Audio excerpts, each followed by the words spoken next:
नमस्कार मित्रांनो, मी स्वाती तोरसेकर एशा पृथ्वीमध्ये तुमचं स्वागत करते.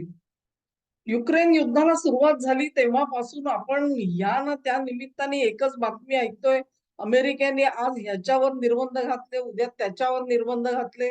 मग असे निर्बंध जे आहेत ते विशिष्ट कंपन्यांवरती लागू झाले, अ, व्यक्तींवर लागू झाले, देशावर लागू झाले. त्या सगळ्या व्यक्तींची संपत्ती गोठवण्यात आली. रशियाचं जे परकीय गंगाजळी त्यांच्याकडे होती ती गोठवली गेली. त्याच्यावर मिळालेलं व्याज जे आहे ते इतकं प्रचंड आहे, की ते व्याज युक्रेनला देणगी म्हणून देण्यात आलं. आता ह्या पैशांनी पुन्हा रशियाशीच लढा.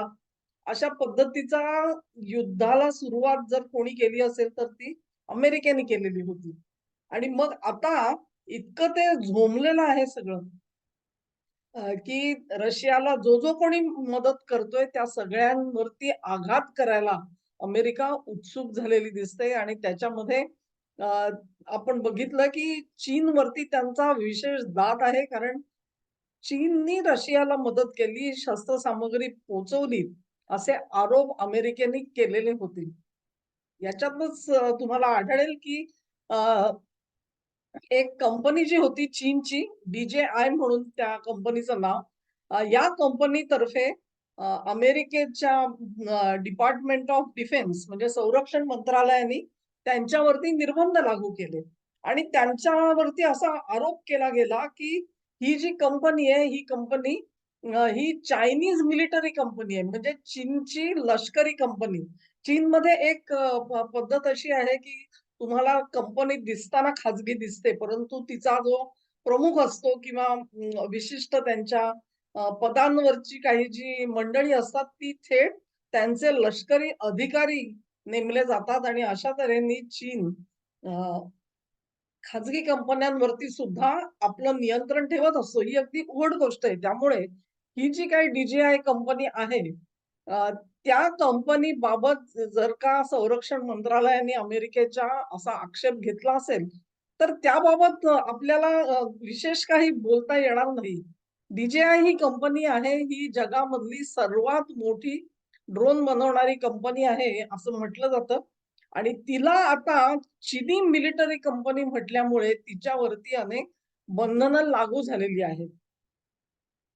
पेंटागॉनचा ही जी चाल होती, ती चाल ही बेकायदेशीर आहे असं सांगत DJIनी याच्या विरोधामध्ये अ, तक्रार केलेली आहे. आता तिचा रिझल्ट काय येतो आपल्याला बघावं लागेल. दरम्यानच्या काळामध्ये DJI असं म्हणते, की ह्या अशा पद्धतीने आमचं वर्गीकरण केल्यामुळे आम्हाला मिळू शकणारी अनेक, अनेक कामं जी आहेत ती रद्द झाली.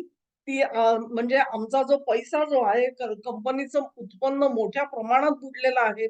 आमच्या एकंदरीतच जी आमची लोकप्रियता आहे, प्रतिष्ठा आहे, मान-सन्मान आहे, त्याच्यावरती एक डाग पडलेला आहे. आणि सर्वात महत्वाची गोष्ट म्हणजे आम्ही राष्ट्रीय सुरक्षेला एक धोका आहोत. अशा पद्धतीत आमच्याकडे बघितलं जातंय. ह्या सगळ्या गोष्टी ज्या आहेत त्याच्यावरती आमचा आक्षेप आहे. शेंझेनमध्ये आमची कंपनी तिथून काम करत असली तरी सुद्धा आम्ही चायनीज कंपनी आहोत असं आम्हाला म्हणणं, ही गोष्ट सर्वथैव चुकीची आहे, असं ह्या DJI कंपनीचं म्हणणं आहे. ही ॲक्शन घेतली त्याच्यानंतर मग चीनने सुद्धा काही पावलं उचलली आणि त्याच्यामध्ये अमेरिकेच्या काही कंपन्या आहेत. त्याच्यात Skydio नावाची एक कंपनी आहे. ही कंपनी सुद्धा ड्रोन बनवते आणि ही अमेरिकन कंपनी आहे. तर गंमत अशी आहे, की ह्या कंपनी चे जे ड्रोन आहेत, ते नागरी सुविधांसाठी वापरले जातात आणि लष्करी सुविधांसाठी सुद्धा वापरले जातात. खास करून नागरी कामं जी असतात म्हणजे उदाहरणार्थ एक मोठा हायवे आहे. ह्या हायवेवरती तुम्हाला जर का सतत देखरेख ठेवायची असेल, कुठे काही अपघात होतोय का? काय आहे ह्याच्या किंवा मैलोमैल पसरलेला कालवा असतो आणि त्या कालव्यावरती देखरेख करायची असेल, तर अशा ठिकाणी देशा-परदेशामध्ये ड्रोन वापरले जातात. कारण ते तुलनेने अत्यंत स्वस्त असं एक उपाय हा तयार झालेला आहे. ते पण हे याला म्हणतात नागरी त्याचे वापर. पण नागरी वापराच्या व्यतिरिक्त लष्करी वापर तर ड्रोनचे भरपूर चाललेले आहेत आणि आपल्याला माहिती आहे. उदाहरणार्थ युक्रेनच्या युद्धामध्येच अनेक महत्वाच्या ज्या मोहिमा आहेत त्या ड्रोन्सच्या सहाय्याने पार पाडण्यात आल्या. युक्रेनने सुद्धा असे ड्रोन वापरले, रशियाने सुद्धा वापरले आणि मग युक्रेननी तर ड्रोन वापरून असेल किंवा अन्य मार्गांनी रशियावरती थेट हल्ले करण्याचे प्रयत्न केले आणि रशिया तर ह्याच्या ड्रोनचा फायदा हा असतो मित्रांनो, की तिथे प्रत्यक्ष मनुष्यबळाची गरज नसते. म्हणजे शत्रूच्या प्रदेशामध्ये मनुष्यबळ पाठवण्याचे जे काही धोके असतात, तो मनुष्य पकडला जाऊ शकतो, तो तिथे मृत, जखमी होऊ शकतो, त्याला परत आणायचं वगैरे, वगैरे ज्या सगळ्या गोष्टी असतात, त्या ड्रोनमध्ये हे सगळं पूर्णपणे नष्ट होतं. हे सगळी कामं तुमची तुम्हाला तुमच्या वेशीमध्ये बसून हल्ले करता येतात. हे सगळे फायदे बघता ड्रोनचा वापर हा पुढच्या काळामध्ये अधिकाधिक वाढत जाणार आहे. ही गोष्ट खरी आहे. तर ही स्कायडिओ जी कंपनी होती, ही कंपनी मी म्हटलं त्याप्रमाणे नागरी वापराचेही ड्रोन बनवत होते आणि ती लष्करी वापराचेही ड्रोन बनवत होती. त्यांचं वैशिष्ट्य असं आहे आणि ही गोष्ट जी आहे, ही आज जगामधल्या सर्व इलेक्ट्रॉनिक्स वापरणाऱ्या कंपन्यांसाठी सामायिक आहे असं आपण म्हणू शकू.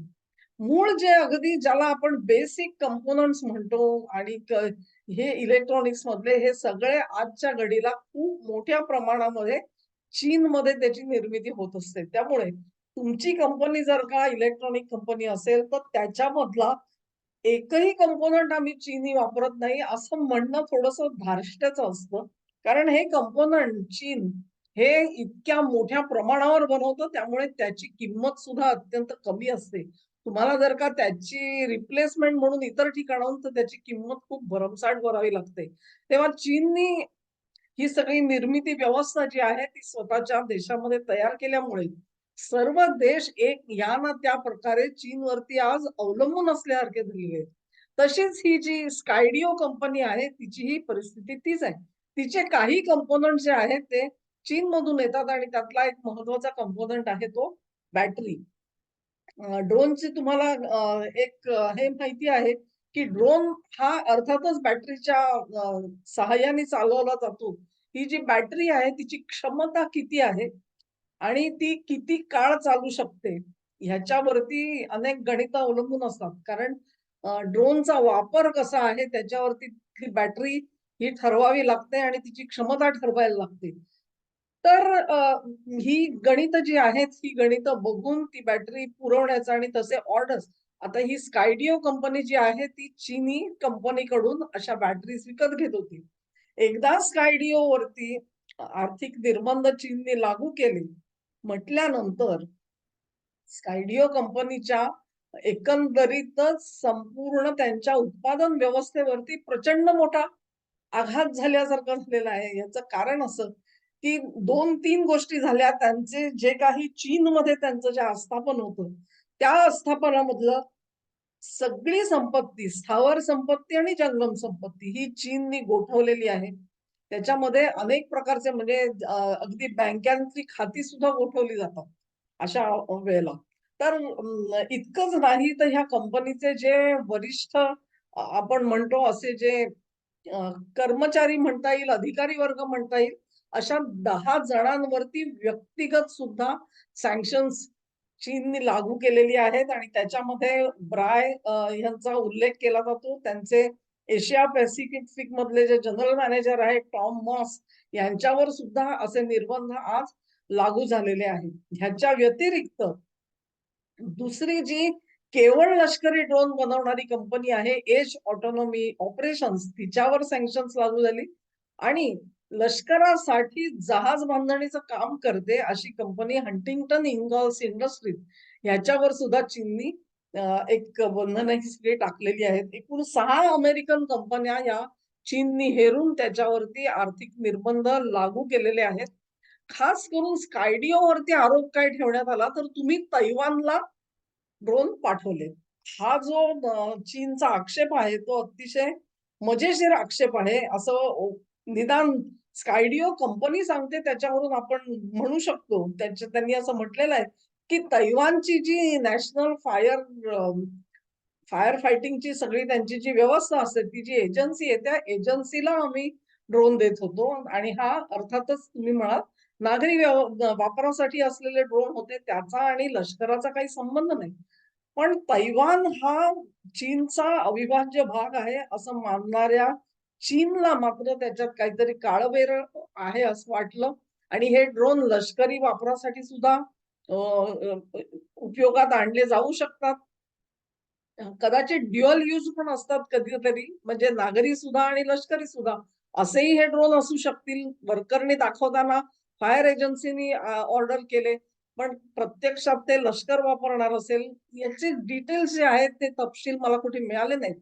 पण अशा तऱ्हेने स्काय वरती जे काही सगळे निर्बंध लागू झाले, त्याच्यातून आपण असं म्हणू शकतो, की चीननी एक उलटी कारवाई केली आहे का? म्हणजे त्यांच्या DJI कंपनीवरती अमेरिकेने निर्बंध घातले आणि त्याची परतफेड म्हणून स्कायडिओ असेल किंवा एज ऑटोनॉमी ऑपरेशन्स असेल ह्यांच्यावर निर्बंध चीननी घातले का हा प्रश्न आहे. त्याच्यामध्ये अर्थाअर्थी तुम्हाला एकास एक असं रिलेशन काही दाखवता येईल अशातला भाग बिलकुल नाहीये. पण तरी सुद्धा मनामध्ये शंका ही जरूर येते. आता स्कायडिओनी असं सांगितलेलं आहे, की आम्हाला काही ड्रोन्समध्ये आता फक्त एकच बॅटरी वापरता येईल. अनेक जे ड्रोन असतात ते एकापेक्षा अधिक बॅटरी वापरतात. मी म्हटलं त्याप्रमाणे त्याचा वापर कसा आहे, काय आहे, किती ड्युरेशनसाठी तो ड्रोन वापरायचा आहे. म्हणजे तो उडवल्यानंतर त्याचं लक्ष वेधून तो परत आणायचा आहे किंवा तो तिथेच सोडायचा आहे. ह्याला जो कालावधी लागतो त्या कालावधीच्या वरती आणि तो किती वजन तिथपर्यंत नेणार ह्याची किचकट गणितं करून बॅटरी कुठली वापरायला पाहिजे हे ठरवलं जातं. आता ही जर का बॅटरीच मिळणार नसेल, तर त्यांच्याकडे जो काही स्टॉक आहे, तो स्टॉक वापरूनच त्यांना हळू आपलं ग्राहकांच्या ऑर्डर्स जरी असल्या तरी सुद्धा त्या सगळ्या डिलिव्हर करता येतील अशी परिस्थिती राहिलेली नाहीये. त्याहीपेक्षा महत्वाचं अनेकदा असं होतं, की अगोदरच जे ड्रोन विकून झालेले असतात, त्यांच्या सुद्धा बॅटरी निकामी होतात आणि त्याची रिप्लेसमेंट द्यावी लागते. तर ह्या सगळ्यावरती परिणाम होणारे आणि स्कायडिओ कंपनी जी आहे, ती एक प्रकारे कोंडीत सापडली गेली आहे, कचाट्यामध्ये सापडली गेली आहे, असं आपण म्हणू शकतो. चीनचं म्हणणं असं ही स्कायडिओ कंपनी जी आहे, जसा त्यांनी तैवानला ड्रोन पाठवले, तसेच ते युक्रेनला पाठवत होते. हजारो ड्रोन त्यांनी युक्रेनला दिलेले आहेत आणि अजूनही हजारो ड्रोन युक्रेनला हवे आहेत, असं ही कंपनी म्हणते. पण जरी युक्रेनला ड्रोन हवे असले, तरी ते आता पाठवणार कसे? कारण तुमच्याकडे जर का बॅटरीजच नसतील आणि केवळ बॅटरीज नाही, तर इतरही चिनी कंपोनंट जे आहेत कदाचित त्यांच्यासाठी ते महागाचं का होईना, पण पर्याय उपलब्ध असेल बॅटरीसाठी, सरळ-सरळ पर्याय उपलब्ध नसेल. ह्या प्रकारे ही जी सगळी ज्याला म्हणतात सप्लाय चेन म्हणजे मागणी आणि पुरवठा ह्यांचं जे एक कोष्टक बनवलं गेलं, त्याच्यामध्ये तुमच्या लक्षात येईल, की क्लायमेट चेंज म्हणजे हवामान बदल होतोय या नावाखाली अमेरिका आणि युरोपामधल्या अनेक फॅक्टरीज बंद करून टाकण्यात आल्या. तिथे पर्यावरण नीट व्हावं म्हणून. मालाला तर गरज होत म्हणजे गरज तर आहेच. मग काय करायचं तर ते चीनमध्ये बनवा म्हणजे आमच्या देशात प्रदूषण नको. चीननी ते तिकडे बनवायचं आणि चीननी ह्यांना माल वस्तू पाठवायची आणि स्वस्त दरामध्ये पाठवायची. ह्याच्यावरती हा सगळा व्यापार उभारण्यात आला. परंतु आता त्याचे तोटे जे आहेत ते अमेरिकेला आणि पाश्चात्य जगताला भोगावे लागतायत. ह्याचं कारण असं की 20 वर्ष तुम्ही मजा केलीत. स्वस्त दरामध्ये वस्तू घेतल्यात. तुमच्याकडचं पर्यावरण चांगलं व्हावं म्हणून प्रयत्न केले. पण त्याची अंतिमतः जी किंमत आज तुम्हाला द्यावी लागते, तिला कुठलीही तोड नसते. आणि मग हे सगळे ज्या चुका झालेल्या आहेत, ह्या चुका एकाएकी सुधारता येत नसतात. कारण तुम्हाला आज जर का परत बॅटरीचं उत्पादन तुमच्या देशात करायचं असेल, तर त्याच्यासाठी काही अवधी लागणार आहे. आहे ते तुम्ही सगळं बंद केलत आणि त्यांना दिलं. म्हणजे एक तर तुमचा सगळा एक्सपर्टीज तुम्ही त्यांना तिथे दिला. आता तो सगळा एक्सपर्टीज गेला 12च्या भावात कारण त्यांनी त्याच्यावर निर्बंध घातले आणि सगळ्या गोष्टी स्वतःच्या कचाट्यात काढून घेतल्या. तुमच्या हातामध्ये ते नाही. तुम्हाला पहिल्यापासून इथे सुरुवात करायला पाहिजे. त्याच्यासाठी जो वेळ जाणार आहे, त्या वेळामध्ये तुम्हाला हातातोंडाशी म्हणजे म्हणतात ना, की पुरवून माल वापरावा लागणार आहे. आणि ही परिस्थिती जी आहे, ही अमेरिकेने स्वतःवर ओढवून घेतली. कुठलीही बघा तुम्ही, की आधी एक तर तुम्ही अशी परावलंबी व्यवस्था निर्माण केली आणि आता तुम्ही त्याचे बळी ठरलेले आहात. मी चीनला एवढा त्याच्याबरोबर दोष देत नाही, कारण ज्यांनी असं परावलंबित्व तयार केलं, त्यांना हे सगळं कळायला पाहिजे होतं. परंतु ते त्यांना कळलं नाही. अजून सुद्धा म्हणजे गेली 4 वर्ष भारत हेच सांगत होता, की तुम्ही अनेक प्रकारे तुमची उत्पादन व्यवस्था जी आहे तुम्ही भारतात आणू शकता. भारताने अनेक प्रकारच्या सोयी-सुविधा दिल्या, परंतु राजकीय कारणांसाठी इथे उत्पादन व्यवस्था उभी करण्यासाठी नाकं मुरडण्यामध्ये बायडेन प्रशासनाने 4 महत्वाची वर्ष वाया घालवलेली आहेत. आणि हा जो प्रश्न आहे, हा खास करून कोविडच्या संकटानंतर त्याचं स्वरूप किती गंभीर आहे हे जगाच्या नजरेस आलं. ते 20 साल होतं. म्हणजे ट्रम्प गेले त्यानंतर 21 सालापासून बायडेन यांना क्लीन स्वीप मिळालेला होता. त्यांना ह्या सगळ्या गोष्टी करता आल्या असत्या, परंतु म्हणजे म्हणतात ना, की कुठे ना कुठेतरी छोट्या-मोठ्या कुरबुरी, तू माझा रबर घेतला, मी त्याची पट्टी घेतली, अशा पद्धतीमध्ये जे प्रशासन चालवलं गेलं, त्याच्यामध्ये या पर्यायी व्यवस्था कुठेतरी उभ्या राहिल्या नाहीत. आज युक्रेनचं युद्ध जर का सुरू असेल आणि तिथे अशा पद्धतीने माल पुरवठा होणार नसेल, तर त्या युद्धाचं होणार काय? दुसऱ्या बाजूनी तुम्ही बघाल तर चीनचे ड्रोन रशियाला मिळतच राहणार, कारण त्यांचं सख्य झालेलं आहे. आणि हे सख्य कोणी केलं? हे अमेरिकेने घडवून आणलं. मी एक जो व्हिडिओ केला होता, की किसिंजरचं ऐकलं असतं तर रशिया आणि चीन एकत्र आले नसते आणि तुम्हाला एकाच वेळी दोघांची लढायची पाळी आली नसती. परंतु किसिंजर डब्यात टाकल्यामुळे ही अशी अवस्था आलेली आहे. ह्या पद्धतीचे जे निर्बंध आहेत, ह्या निर्बंधांची कथा ही चालूच राहणार आहे जोपर्यंत एकतर जगामध्ये जिथे-जिथे कुठे तुम्ही युद्ध घडवून आणण्याची जी साखळी चालवलेली आहे, त्या साखळीवरती पुनर्विचार करायची गरज आहे. आणि जे काही उत्पादनासाठी म्हणून चीनमध्ये पाठवलं, त्याच्या पर्यायी व्यवस्था ज्या आहेत, त्या सर्वत्र जगभर तुम्ही पसरवून जर का केल्यात, विखरून तुमच्या देशात नाही इतरत्र केल्यात, तरी सुद्धा चालतं. हा नाही तो दुसरा सप्लायर तुमच्यासाठी उभा राहू शकतो. परंतु तुम्ही एका ठिकाणी सगळ्या गोष्टी नेल्यामुळे हा जो सगळा बदल झालेला आहे आणि त्याचे दुष्परिणाम भोगायला लागतायत. ते सगळे सँक्शन्स लावून नसतात दूर होत. सँक्शन्स ही खूप चिरकुट गोष्ट आहे असं मी म्हणते, म्हणजे उपाययोजना म्हणून. याच्यासाठी दीर्घकालीन योजना पाहिजे आणि लघुकालीन योजना पाहिजे. दोन्ही गोष्टी महत्त्वाच्या आहेत. दीर्घकालीन योजना आपल्याला कुठे दिसत नाहीये आणि म्हणून ही अस्वस्थता सर्वत्र पसरलेली दिसते. मित्रांनो, हा व्हिडिओ तुम्हाला आवडला असेल अशी आशा करते. तुम्हाला आवडला असेल तर ही लिंक शेअर करा, व्हिडिओला लाईक करा, चॅनेलला सबस्क्राईब करा आणि तुमचं सहकार्य माझ्याबरोबर कायम राहू द्या. नमस्कार.